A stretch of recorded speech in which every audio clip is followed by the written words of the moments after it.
Bom dia, and excuse me for not speaking any words of Portuguese except these two. So I'm from the Netherlands, and I want to express my gratitude to the organizers of this conference to invite me to have this talk. And when I was invited, I asked myself, why do these organizers invite me for this talk about leadership in health system? And maybe it is because I can combine several perspectives, as I am a professor of healthcare at the business school of TIAS, that's the business school of Tilburg University. And I teach there the directors of healthcare organizations to run their business. So that's the organizational perspective. And I have the professional perspective, as I am an intensivist and a professor of intensive care medicine in the University of Groningen.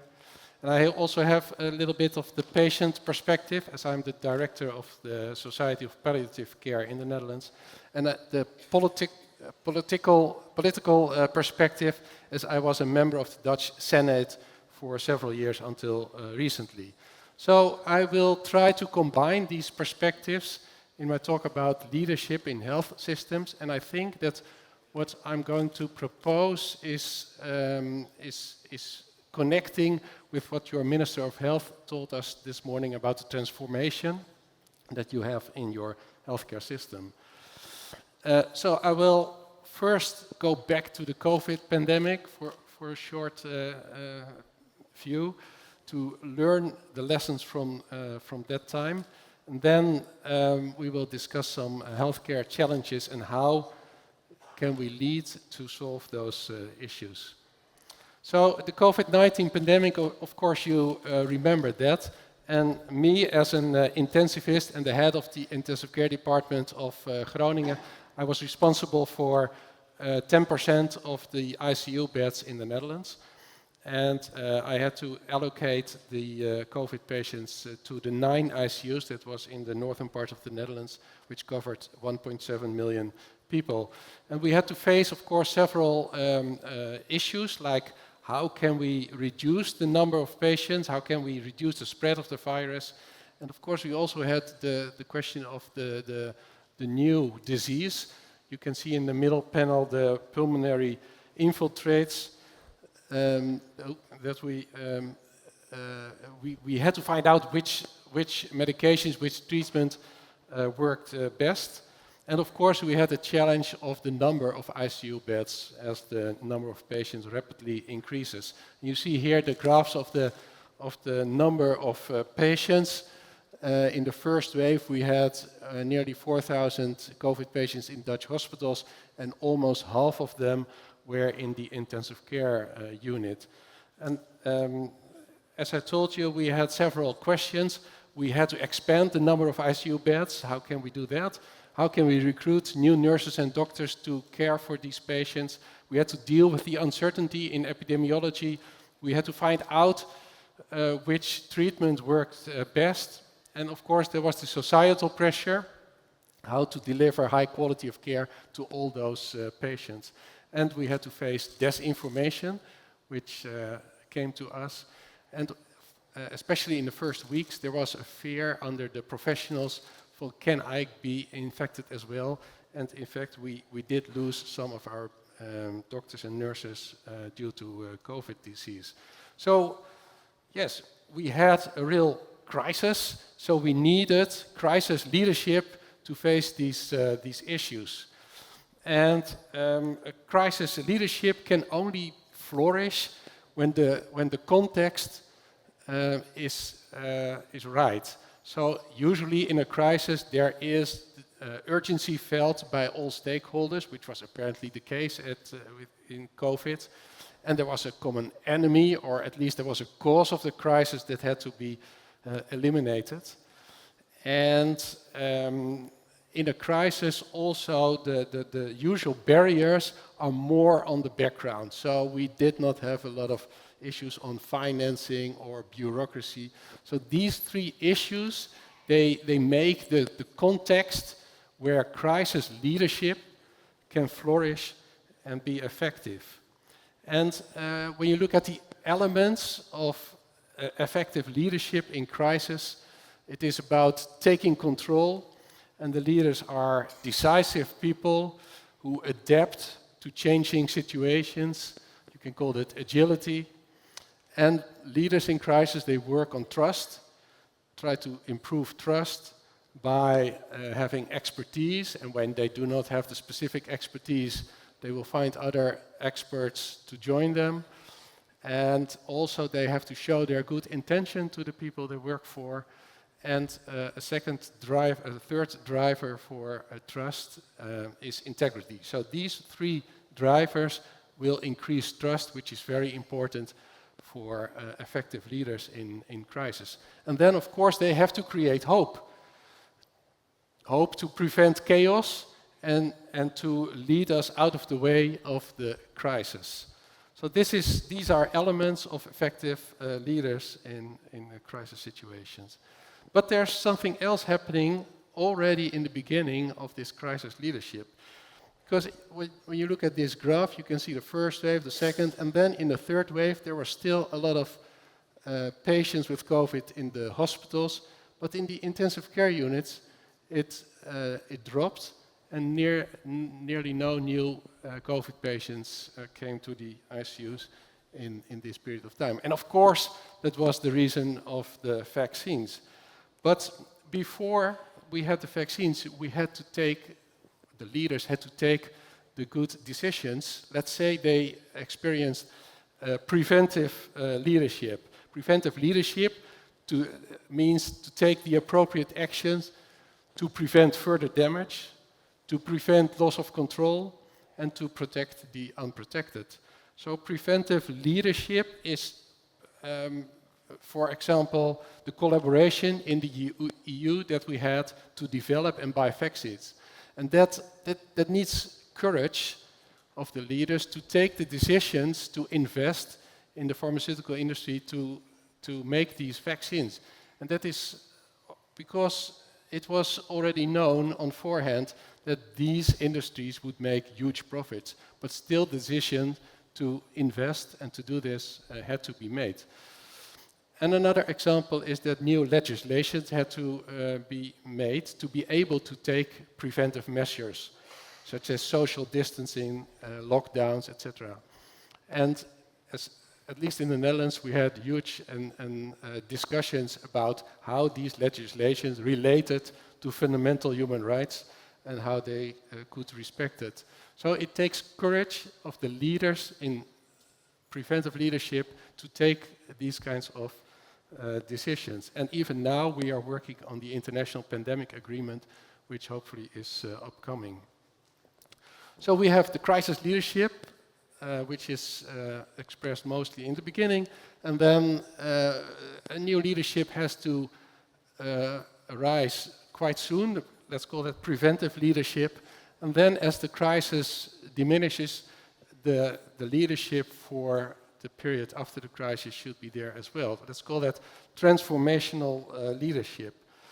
And transformation of crisis leadership, that is steadfast, it is convincing, it's about building trust, it is a sound decision making, it's agile, like driving your car in misty weather, you hold the steering wheel tight and you change gear and you change direction with every new information that comes around.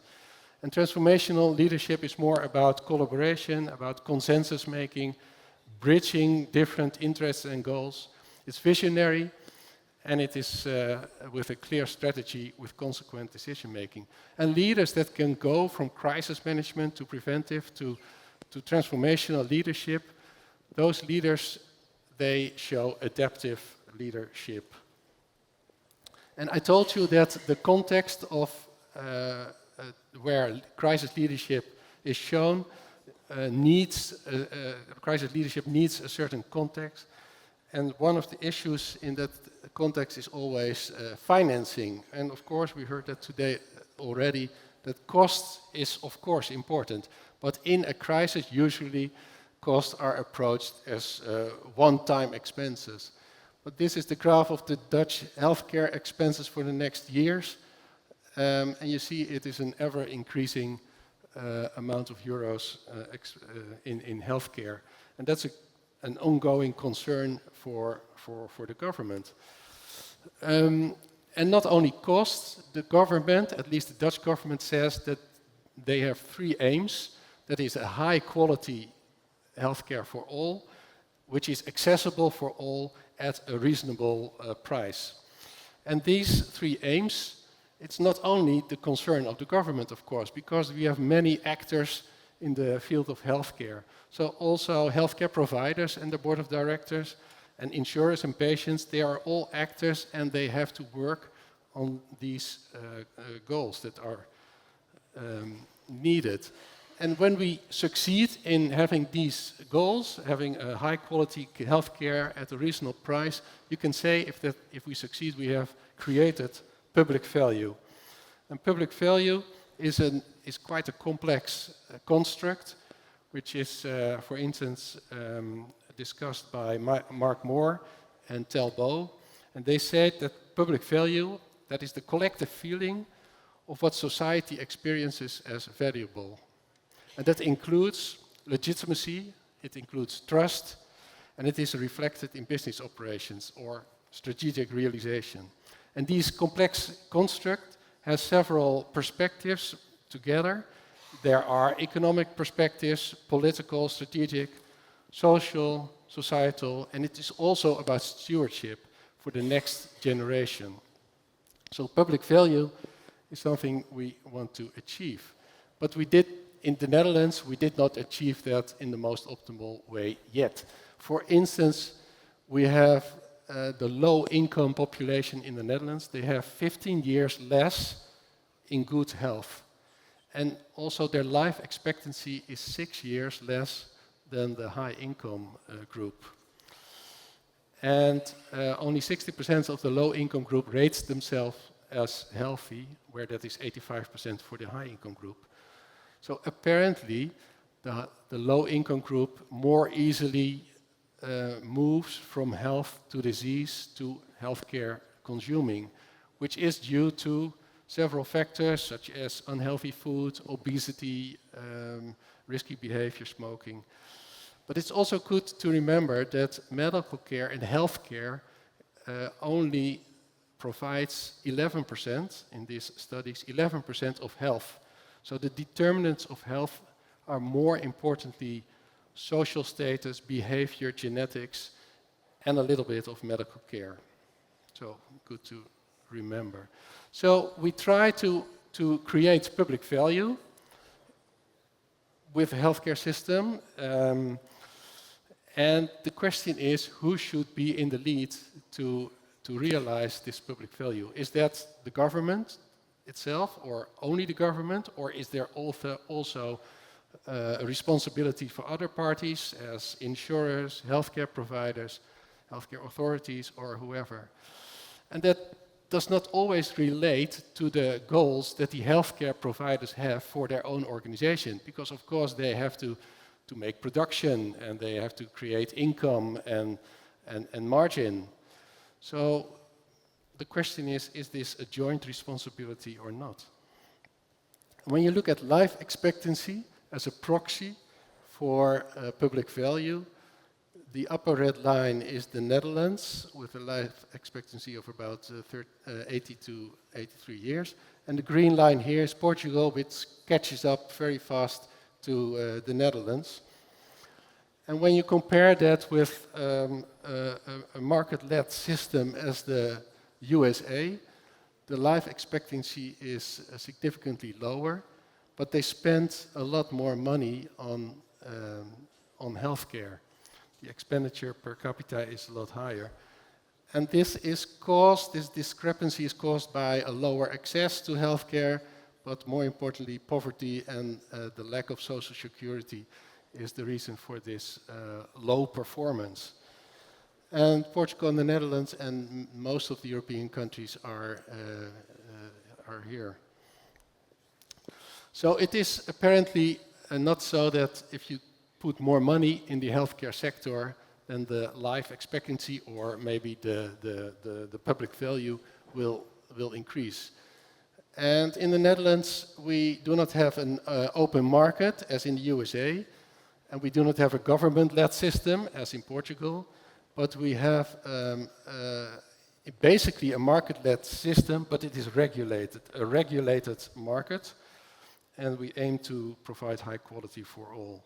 And this is the graph that we usually draw for the Dutch healthcare system, where we have three main actors: the insurers, the patients, and the providers. And we have, in fact, we have three healthcare markets. We have the patients and the insurers. The patients can choose which insurer they want, and this is the health insurance market.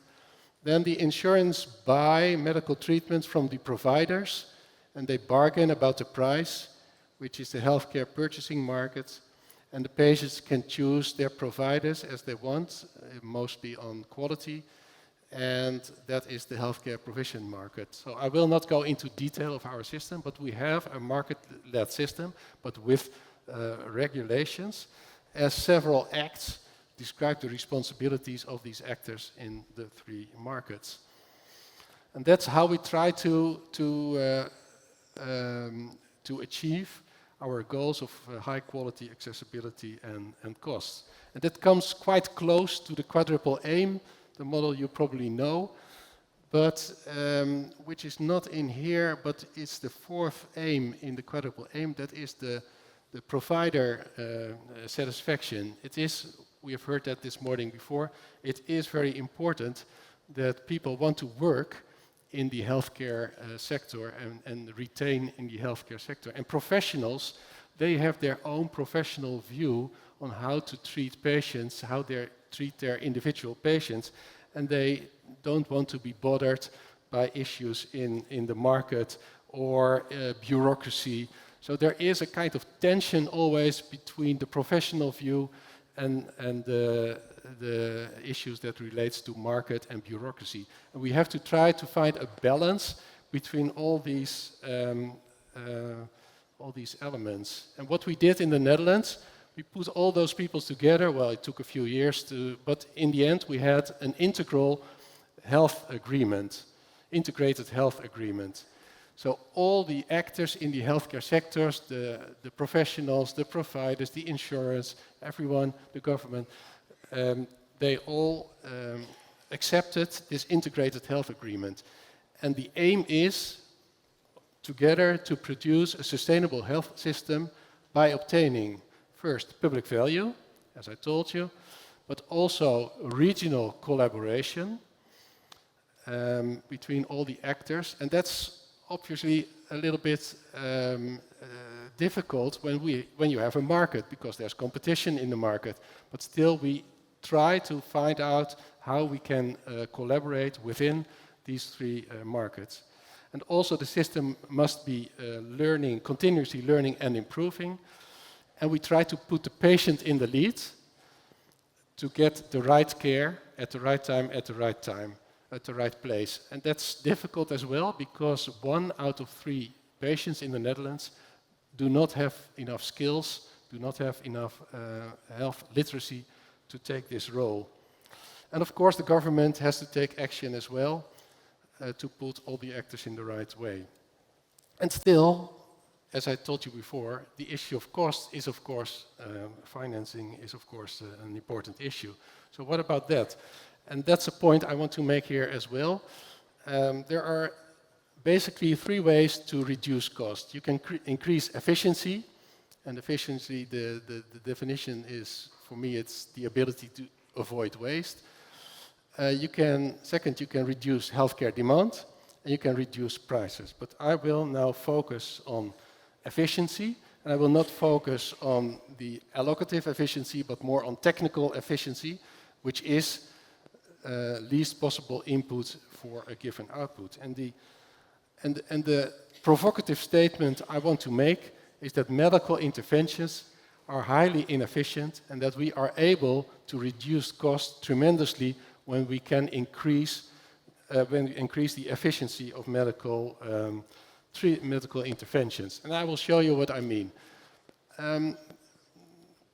Most interventions are expressed as the number needed to treat in medical research. And the medical needed to treat, you can make a difficult epidemiological equation, but in fact it is the number of patients that you need to treat to prevent one additional bad outcome.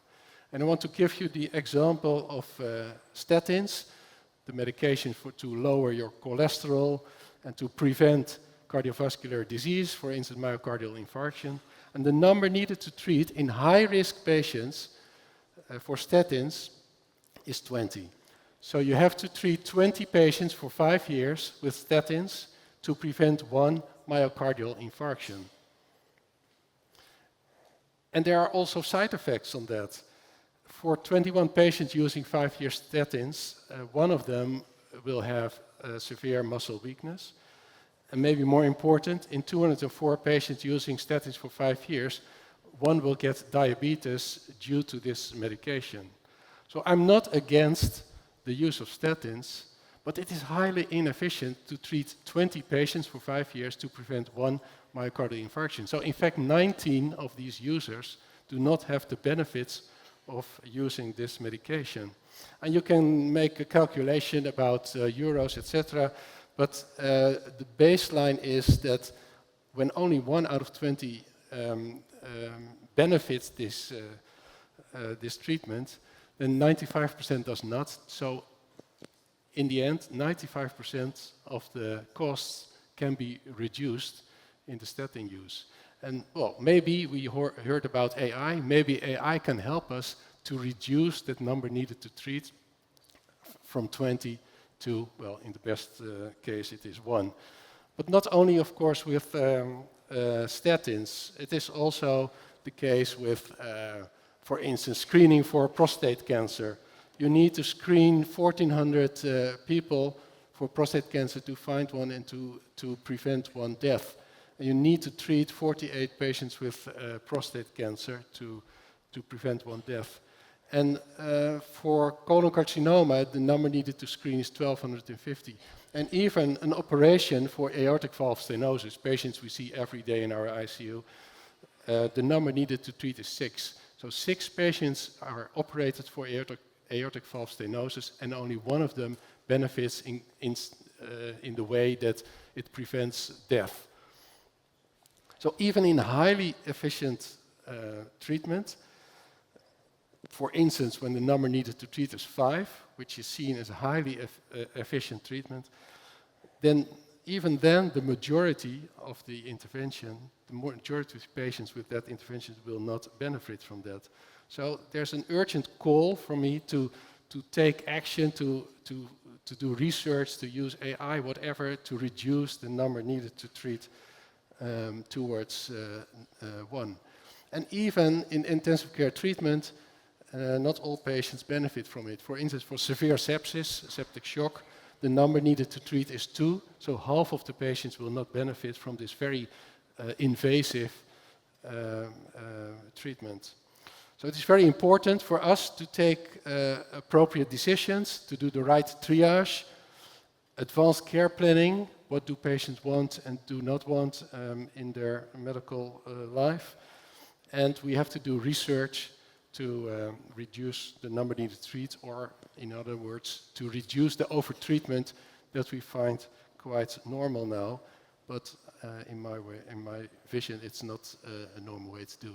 And who will take actions to get there? Will that be the government, or should healthcare organizations themselves do that? The medical profession, maybe, or the patients? Anyway, the pharmaceutical companies will not do this research because they have to make production. So I'm getting to the conclusion. When we talk about leadership in health system, we have several actors: the patients, the governments, professionals, providers, insurers, healthcare authorities, and more. And they have to create together public value, but also profitable organizations, high quality care, accessibility for all, low costs.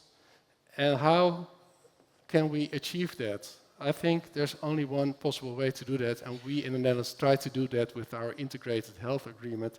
I think there's only one way to do that with, well, let's call that joint leadership. Get together make agreements together and try to find a way to create this and feel the responsibility all together, not only for your own particular point, but for your own particular thing that you are doing in healthcare, but join together for joint leadership.